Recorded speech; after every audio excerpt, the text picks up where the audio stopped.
Megastar గారు అభిమాన మీరు? yes of course. అంటే ఎంత అభిమానం అంటే ఏం చెప్తారు మీరు? అంటే ఎంత అభిమానం అంటే లైఫ్ టైం మొత్తం అంటే ఆయన అభిమానిస్తూనే ఉంటాను. ఎందుకంటే స్వయం కృషితో ఎవరిది అంటే ఎవరి సపోర్ట్ లేకుండా పైకి ఎదిగిన ఒక మంచి వ్యక్తి, ఒక గొప్ప వ్యక్తి చిరంజీవి గారు అని చెప్పుకోవాలి. సో అందువల్ల అంటే ఆయన కష్టపడి పైకి వచ్చారు కాబట్టి సో ఆయన నాకు మంచి ఇన్స్పిరేషనల్ అనమాట. ఆయన సినిమాల్లో బాగా మీకు గుర్తుండిపోయి నచ్చిన సినిమా అంటే Hitler is my favourite movie. అందులో వాళ్ళ చెల్లెళ్ళ కోసం తను లుక్ కూడా చాలా బాగుంటాడు. ఇంకా ముగ్గురు మొనగాళ్ళు, అందులో రాజశేఖర సాంగ్ ఇంకా ఇష్టం నాకు. అంటే మీకు ఆయన ఎర్లీ సినిమాలు అని గుర్తున్నాయా? బాగా ఎర్లీ టైంలో వచ్చిన సినిమాలు కానీ, లేదా మీరు ఎక్కడి నుంచి చూసారు ఆయన సినిమాలు? అంటే మీకు ఆయన సినిమాలు అంటే అదే ఇప్పుడు హిట్లర్ అట్లుంది కదా, అంటే అప్పటికి నేను పుట్టకపోయినా కానీ మా ఇంట్లో చూస్తారు కాబట్టి ఇంకా ఆయన బాగా మూవీస్ అలవాటు అయిపోయింది. దానివల్ల ఆయన బాగా ఇష్టం డాడీ, హిట్లర్, ఇలా కొన్ని చాలా ఉన్నాయి. విశ్వంబర్ లుక్ చూసారా? Yeah of course. ఎలా ఉంది విశ్వంబర్ లుక్? పీక్స్ అంతే. ఆయన మొన్న బ్లాక్ డ్రెస్ తో బ్లాక్ స్పెట్స్ తో కూడా చేశారు. అవునవును. అది ఎలా ఉంది? చాలా అంటే చాలా బాగుంది. అంటే ఆయన ప్రతి జనరేషన్ కి ఇన్స్పిరేషన్ అని చెప్పాలి. అంటే చాలా మంది ఇప్పుడున్న జనరేషన్ అయితే ఆయన్ని మర్చిపోతున్నారు. అంటే ఆయన అసలు ఎవరు ఏంటి అనేది వాళ్ళకి తెలియట్లేదు.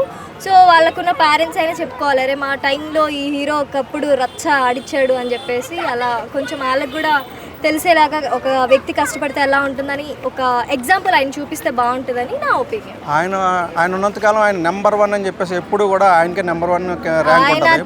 ఇప్పుడు ఆ ర్యాంకులు లేవు. ఇప్పుడు అటువంటి ర్యాంకులు ఎవరికి ఇవ్వలేకపోతున్నాం అసలు. అంటే నెంబర్ 1 ర్యాంక్ ఆయన మాత్రం. ఆయన ఉన్నప్పుడు అంటే చాలా మంది హీరో, శ్రీకాంత్, జగపతి బాబు గారు అండ్ ఇంకా చాలా మంది ఉన్నారు, కానీ ఆయన రేంజ్ ఎప్పుడు ఆయనదే ఆ టైంలో. ఇప్పటికీ కూడా నేను ఏ హీరో అయినా, ప్రభాసే కావచ్చు, అల్లు అర్జునే కావచ్చు, ఆర్ఎల్స్ రామ్ చరణ్, ఎవరైనా కానీ నాకు ఫస్ట్ హీరో ఎవరు, నేను బాగా ఇష్టపడే హీరో ఎవరంటే అఫ్కోర్స్ చిరంజీవి గారు అని చెప్తాను. చిరంజీవి గారు చాలా మంది డైరెక్టర్లతో నటించారు. ఆయన ఈ రీసెంట్ డైరెక్టర్లో, కొత్త డైరెక్టర్లు, రీసెంట్ డైరెక్టర్లో టాప్ డైరెక్టర్స్తో ఎవరితో సినిమా చేస్తే మీకు చూడాలని ఉంది? ఎవరితో అంటే పర్టికులర్గా డైరెక్టర్స్ మీద నాకు ఫర్దర్ ఒపీనియన్ అయితే ఏం లేదు. బట్ ఇంకా మంచి మూవీస్ అంటే నాకు మంచి యాక్షన్, ఎమోషనల్ మూవీస్ అంటే చాలా ఇష్టం. సో కామెడీ మూవీస్ కూడా ఆయన కామెడీ పీక్స్లో ఉంటుంది. అసలు కామెడీ చేస్తే అసలు ఎవరైనా కానీ సీట్స్లో కూర్చొని అవసరం లేదనమాట, నవ్వుతూనే ఉంటారు కంటిన్యూస్గా.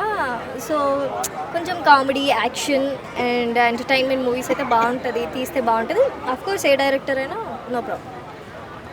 అంటే మీకు అంటే ఆయన పక్కన ఏ హీరోయిన్ బాగా నచ్చింది? అంటే ఆయనతో హీరోయినా ఒకప్పుడు ఈవిడ ఉన్నారు కదా, దివ్య భారతి, చాలా బాగుంటుంది ఆవిడ, కానీ ఇప్పుడు ఆవిడ లేరు కాబట్టి.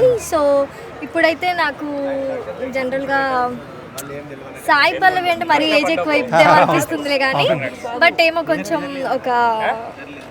ఒక ఏదో ఓల్డ్లో వాళ్ళకి లవ్ స్టోరీ ఉన్నట్లు అట్లాంటిది ఏదైనా క్రియేట్ చేసి పెడితే బాగుంటుందేమో అని అప్పుడప్పుడు ఒక థాట్ వస్తుంది నాకు. ఓకే అండి, థ్యాంక్ యూ.